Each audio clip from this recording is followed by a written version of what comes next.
Magandang araw kaibigan. Welcome to my channel.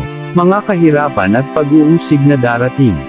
Mateo 24 verse 3 to 14, habang si Jesus ay nakaupo sa bundok ng mga olibo, palihim siyang tinanong ng kanyang mga alagad, "Kailan po ba mangyayari ang mga sinabi ninyo?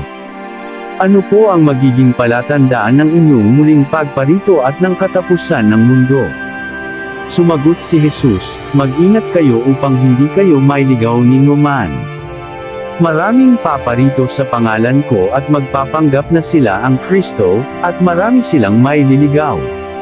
Makakarinig kayo ng mga labanan at makakabalita ng mga digmaan sa iba't ibang dako. Ngunit huwag kayong mababahala dahil talagang mangyayari ang mga iyon, bagamat hindi pa iyon ang katapusan ng mundo. Maglalaban-laban ang mga bansa at gayon din ang mga kaharian. Magkakaroon ng taggutom at lilindol sa maraming lugar. Ang lahat ng mga ito'y pasimula pa lamang ng mga paghihirap na tulad sa isang babaeng nanganganak. Pagkatapos ay kapopo-otan kayong lahat dahil sa inyong pagsunod sa akin. Isasakdal kayo upang pahirapan at patayin, at dahil dito'y marami ang tatalikod sa kanilang pananampalataya. Mapupuot sila at magtataksil sa isa't isa. Marami ang magpapanggap na propeta at ililigaw ang mga tao. Lalaganap ang kasamaan, kaya't manlalamig ang pag-ibig ng marami.